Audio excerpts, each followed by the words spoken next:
That said it, they first. See Franklin? I did Adams in it. Yeah, I just saw Frank. Franklin. And when I told him.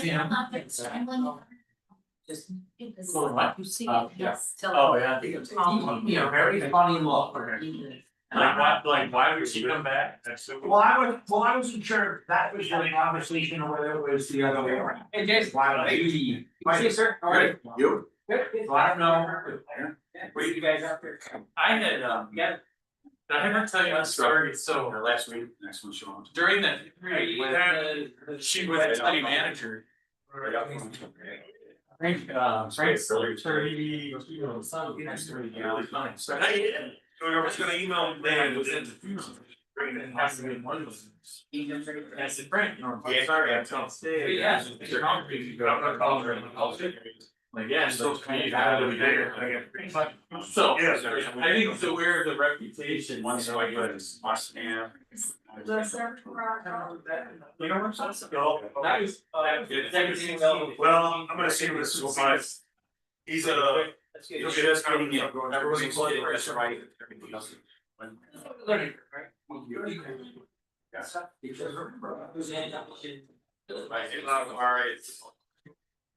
Yeah. That's really behind this all together. Well, that's good. Well. I remember this was the I still remember. I was never get along. Yeah, it's like. So I started. Study session. Well.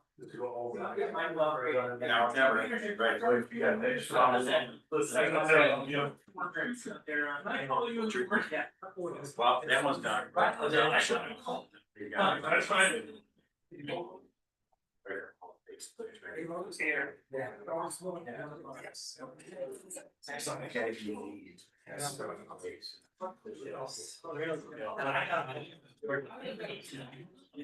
Just the guys are on it.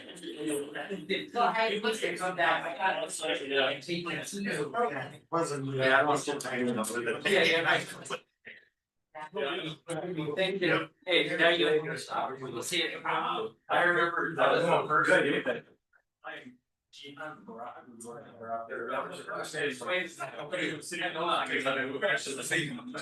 And free us.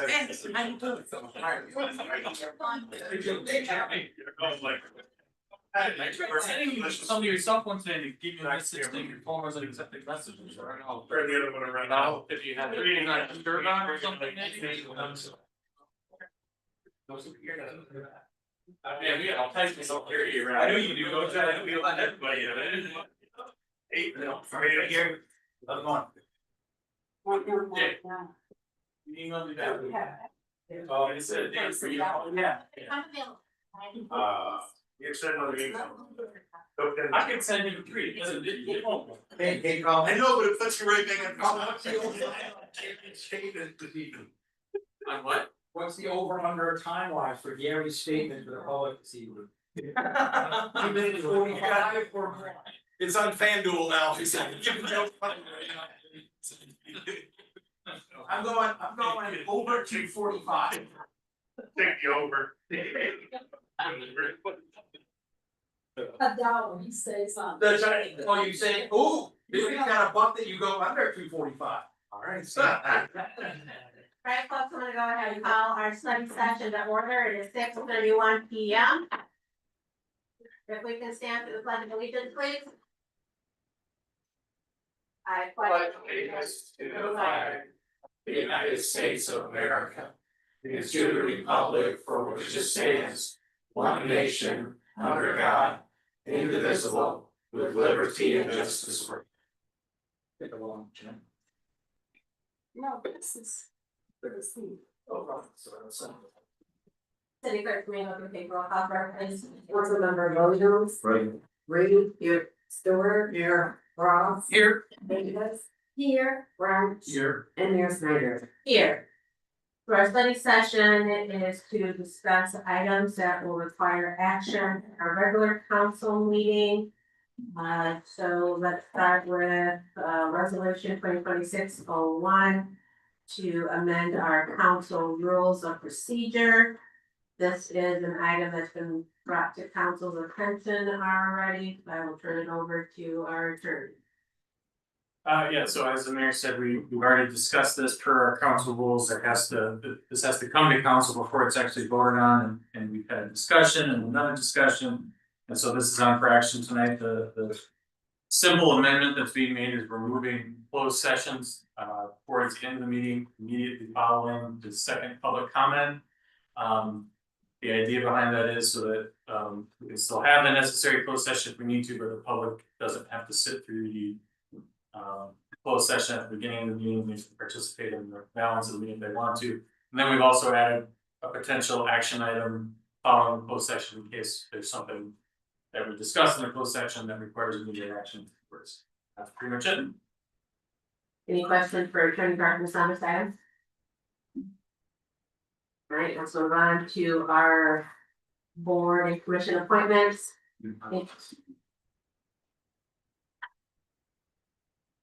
Yeah. So after our public hearing, we're gonna be asked to approve resolution 2026-04, authorize the CDBG grant for the rental rehabilitation for 300 South Superior, 215 South Superior, 217 South Superior, and 105 West Porter. You have the grant information in your packets. Attorney Harkness, is there additional items to be aware of? Not really, this is essentially, the council has voted on these before, and so this is essentially just, the same thing we've addressed, but this is, have this for 217, 300 and 105, but it's the same type of grant, the council's dealt with before, it's gonna benefit this 51% low and moderate income households. It's not gonna displace anybody, it's gonna assist in the rehabilitation of approximately 10 apartments. So if I read correctly, this actually came to council previously for approval, we approved, we did not get the grant approval in the first round, is that correct? That's correct. And now we reapplied, as Attorney Harkness had indicated, this is for 10 new apartments with an investment of $1,100,000 in that lot. The administration has reviewed this and is encouraging council to adopt this resolution. Any questions for either your attorney or our city manager? All right, thank you for bringing that to my attention. Our appointments for the EDC board and our Albion Arts Commission, from Ben Wallace is a reappointment and Barb Lang was his initial appointment. We have their applications in your packet. Do we have any questions on either one of the applications? All right. Next, we're gonna be asked to approve the 2025 Planning Commission annual report. This is just an activity report that the Planning Commission needs to submit after the end of each year. Basic information, meetings held, who was in attendance. Do we have any questions for our city manager on this item?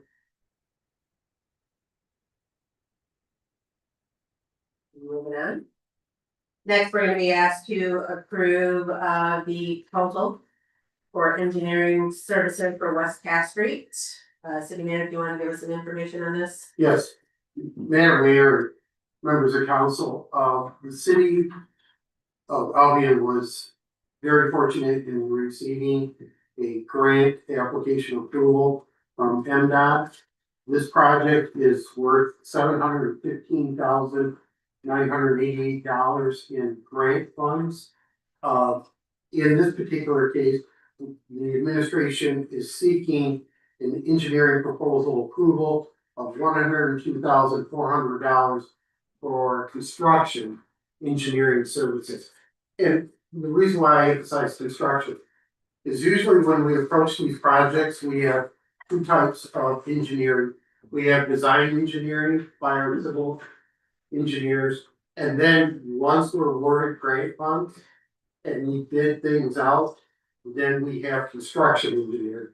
Construction engineering usually encompasses inspection, construction staking, all of the elements involved in helping the contractor succeed with the design. So, at this time, again, we are seeking a proposal approval for $102,400 from Whiteman Associates. Any questions for our city manager on this item?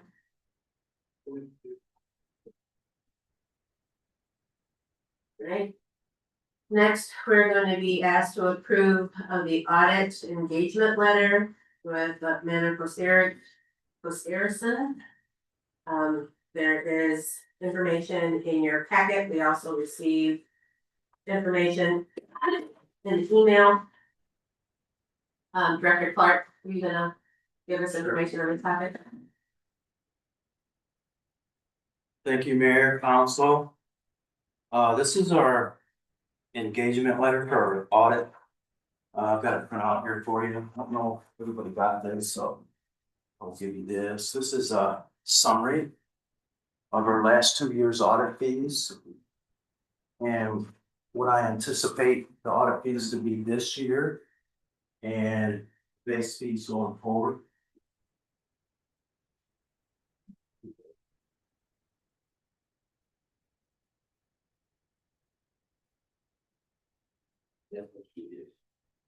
Because it's in the packet. Yes. Sure. Yeah. It came out on 2 pages originally, so. So this is our engagement letter, with Maynard Costerian, they're out of Lansing. We've been doing business with that outfit since 2018. This will be my 4th year working with that firm. And the last engagement letter that we signed was by Haley. She signed for the 23 and 24 audit. So we have an engagement letter that was presented to us prior to the audit starting the week of March 23rd. And it's for 3 years and an option to go for 4 and 5, year 4 and 5. And the engagement letter should be in your packet. And the summary shows what the audit fees were, again, for the past 2 years. I will go over that a little bit more in detail now. So our base audit is basically on the financial statements every year. And just want to remind council that the financial statements are the city's, and the auditor comes in and he audits our financial statements. But the financial statements are our responsibility. And they give an opinion on them every single year. And if there's extra work, usually it is because of single audits. If we have federal expenditures for a program that's over $750,000, then a single audit needs to be done as well. And that's an extra charge. So the first single audit is charged at $5,000. And if there's a second single audit that is required, it's $3,500. And again, for a federal program, grants and expenditures that are over $750 or $750,000, then we have to have what's called a single audit. And for 2023, we had 2 single audits. And for 2024, we had 2 single audits. And I anticipate 2 single audits for 2025. The other report that the auditors file for us is called a F-65 report. And that is a summary of all the funds that is required to be filed with the state of Michigan. And it's due by 6/30 of every year. And they do that for us. So when you start with the base audit, you add the single audit fees, the F-65 report fees, and you get the total for the audit itself and all the work that they do. The cleaner the financial statements are at the beginning of the audit, the less fees the city will pay. If they have to come in and do a lot of work to get the financials ready for audit, then it's extra money. But luckily, our financials are ready for audit when they come in. In my past experience, I used to audit myself for a firm. And we used to go into certain audits and we would have to do bank recs and a bunch of work to get the financials ready. And here it's not that case. So. But I do want you guys to look at when the last engagement letter was signed for 2 years, the increase was 5.75% for the next year. This one is for 3 years with an option to go 4th and 5th year. And the longer we sign up, the less amount of money that we'll pay. The interest increase every year will go down. But we're only required to go 3 years, and it's up to council to decide if they want to take the option for the 4th and 5th year. My recommendation was in the email. This will be, again, my 4th year working with the firm. The lead auditor's name is Tyler. I think he's been up in front of you guys, most of them, maybe not the newest council members. But he's a very nice guy. He has a really good staff. My staff knows their staff well. We work together. And it's always nice to have an auditing firm that knows the city's makeup and its financial makeup. If we start with a new auditor, then there's a lot more work that goes into it because they have to get familiar with how our funds are set up, what funds we have, and also the financial makeup. So I recommend that we approve the letter and sign it for 3 years. I also would recommend that we exercise the 4th and 5th year to get the savings. So I will answer the questions. Any questions for Director Clark? Yes, Councilman Davis. Just as a reply to this, in terms of the first 3 years, is there any kind of visit to kind of monitor our progress to see if we're on the right track? Or do you just hope everything is in order at the end of the 3 years or the end of the? Well, each audit is done independently for that particular year. Okay. So usually they will physically be here for about a week and a half. They'll do all their work on site. And then they'll go back and they will write up their reports. What is nice about this firm is they use a app that allows us to get prepared for the audit. They will send us a list. Last year it was about 64 different pieces of work papers that they wanted to see when they showed up. And so my staff will work for the next couple months to get all that ready. So the least amount of time they stay here, the better it is as far as fees, and the quicker we can get everything done and wrapped So up. at least you have a guy that's not a gotcha. That's right. Yeah. So, And so they're here every spring during their audit, and Tyler is usually presenting to us if I had like 5 different binders for each of our annual reports. Okay. So he comes and presents to council after it's all done. And thank you for printing off the sheet, because when I was looking at the packet itself, I was gonna print this off myself and kind of just got away from me today. Because I had a question about the 2 fees for the single audit, so that makes sense based on the overall grant function we have. yeah. Any more questions? You stay, What? you're gonna stay on these meetings. I can't commit to that. Yeah, I don't know if I can commit to In that. addition, Motion for approval, it signs on the same 5-year. Any other questions for Director Clark? Alright, thank you for that information. Yep, you're welcome. I think I'll just stay right up here because with Jace yourself, you can explain the rest. Next, we're gonna be asked to approve the 25 Parks Village allocation report and reports. Alright, so this is our annual, Calhoun County Parks and Recreation Commission Parks allocation. This is something, these are funds that we get yearly. And it's a report that we have to file with Calhoun County to show what we did with the previous year's funds and what we plan to do with this year's funds.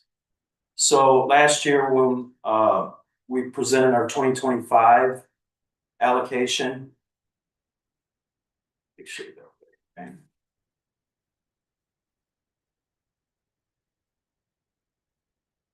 Yeah, so the 2025 allocation, we were going to transfer $50,000 to help out on the Riverwalk program or the Riverwalk project.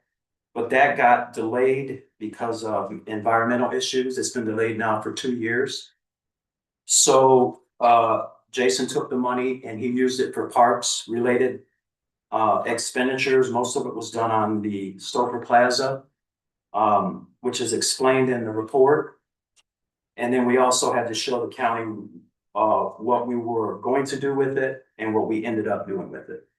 Those expenditures totaled $55,173. So it took our balance down to $27,288, I think 72 on that, or excuse me, 788.72. And then this year's allocation is gonna be there on the first page down at the bottom, $31,636.89. And so Jason has written up a proposal in a nice little write up here, and I'll tell you a little funny story. I told Jason that we had $67,000 to spend, and he spent $66,000 and some change. So I'm gonna let him come up and explain what he plans on doing with the allocation that was left over for 25 and what we're gonna get for 26. And then we will submit that to the county for their approval.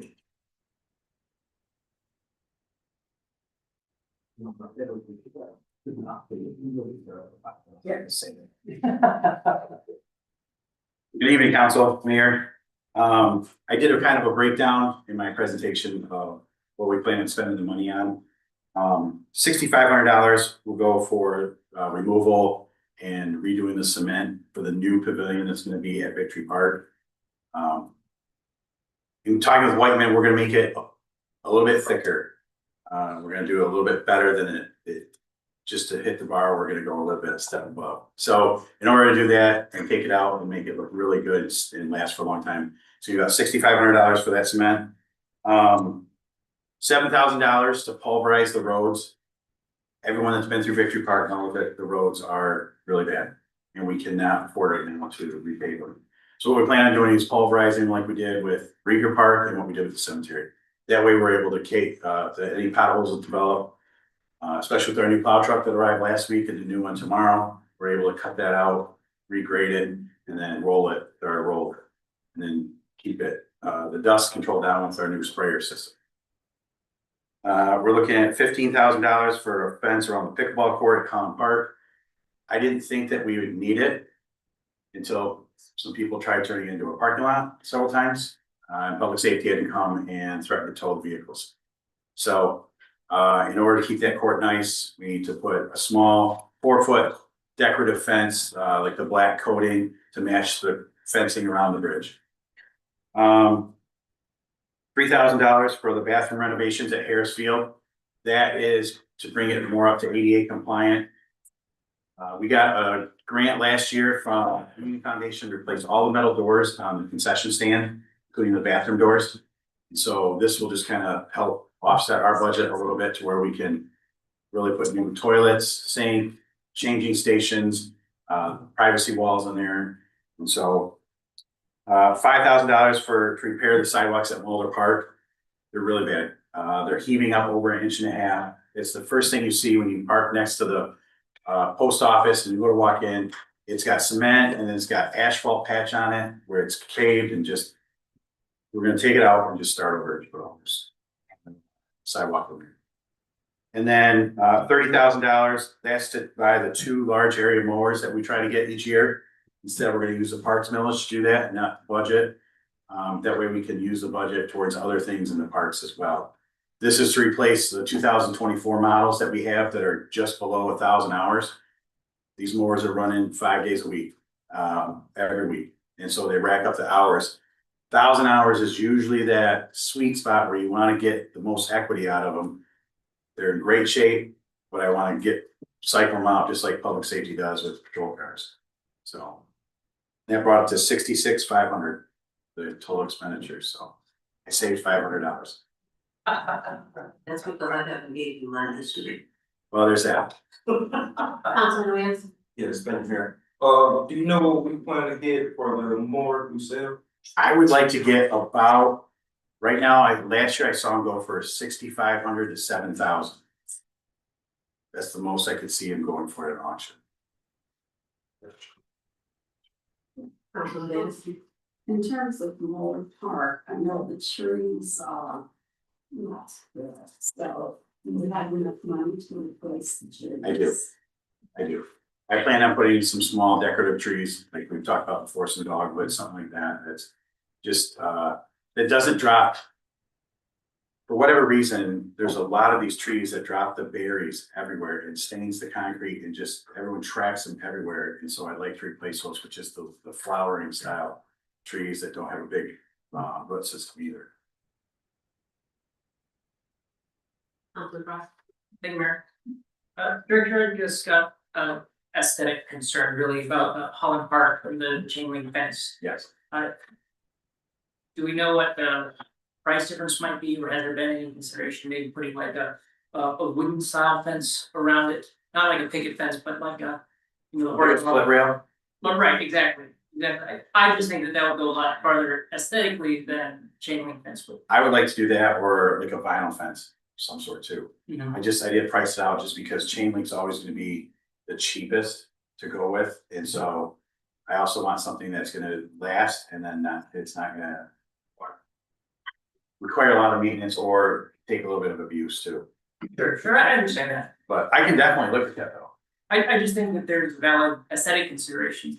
Chain link fences are, because they are cheap, they are everywhere and They are everywhere. kind of have, there's a certain connotation about placing a lot of chain link fences. Sure, I think it's just something to think about. sure, absolutely. Thank you.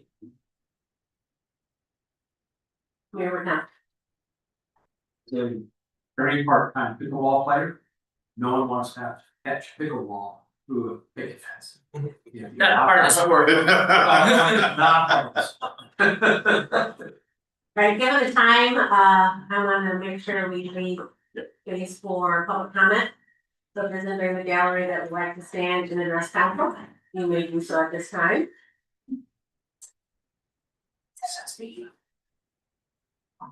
Madam Mayor, I know it's over under, I know you guys are on the clock, hold on now, time out now. Madam Mayor, council members, Interim City Manager Terry, Clerk Domingo, folks in the gallery, certainly those watching this evening, good evening, Gary Tompkins, your County Commissioner, great to see you folks. Now that I don't see the clock running, so that's good, I like that, Just a couple of quick, very quick things from the county, it's been relatively quiet as we start the new year. At our January 15th meeting, we did elect Commissioner Saxon from District 6 as our vice chair, so certainly congratulations to Commissioner Saxon on his election. As just a reminder, a vice chair is a 1-year term, which it's elected each year, so just congratulations certainly to him. Real quickly on the senior side of things, as we get ready, even though we're just starting the year, we're already looking ahead to our centenarian luncheon that's coming already. If you know anybody that's 99 years or older that have not been identified, please call the Gallen County Senior Services Office and let's get them to be recognized for just the amazing life that they've led. We've been so fortunate that we've had folks in Albion, several folks in Albion of 100+ that have been able to really get their story told through storyboards and things. And it's something that lasts for generations to come, certainly for their family as well. So if you know anybody that's 99 years or older, get hooked up with them so that we can get them recognized. Real quickly on the constituent engagement, I just had a couple things. I had a couple of constituents reach out to me talking about roads, which we all know about the roads, right? But really what I appreciated the fact is the dialogue that I had with my constituents with the engagement, understanding that we weren't always going to have the right answer, meaning probably wasn't gonna be the answer that they wanted to hear because it's, as we all know, road funding is a very complicated, crazy thing. And local roads especially, it's difficult to be able to take care of them. But I will say to anybody and everybody out there, anybody here, certainly if you wanna engage, please feel free to reach out to me. I'm gonna do whatever I can to answer your questions. And if I can't answer a question, we'll find somebody that can answer the question. So I think that's important from that aspect. And then finally, real quick, my newsletter, if you guys don't get it, it's a great resource to know what's going on. Certainly on our district and our side of the county and certainly in Calhoun County. But also I reformatted it. I got rid of my picture on everything. Somebody told me, one of my constituents said, you know what, does your picture really need to be on everything? And I thought, no, it doesn't. So I took it off and I put other stuff up there. But anyway, great resource to know. But again, I think I will reiterate just the fact is if you've got anything that you've got some issues with, you need help with, I'll do my very best to help you in any way I can. And if I can't, I'll make sure that somebody can. So with that being said, it's just always great to be with you folks and wish all of each and every one of you a great evening. Thank you. Thank you. Look at there, look at there. Thank you very much. Excuse me. Mary Slater, 803 South Superior, just want to put in a quick word for the Arts Center. Getting off to a start, we had our youth exhibit from students from Harrington School. We have 75 pieces of art. They are being distributed now in the windows of the businesses. We have our first workshop, which was scheduled for January 24th, but due to weather rescheduled, it's a monotype workshop. February 13th to March 13th is our multicultural exhibit, which is featuring 6 artists and several other displays of ethnic arts. Along with that, we have a workshop in Chinese brush painting, a workshop in pour art, a workshop in charcoal drawing. And that's just for February, so keep in tune. Great, thank you. Anybody else like to stand and address council? Seeing no movement, do I have a motion to adjourn? Support. All in favor, say aye. Aye. Opposed? Study session adjourned, 6:59 p.m.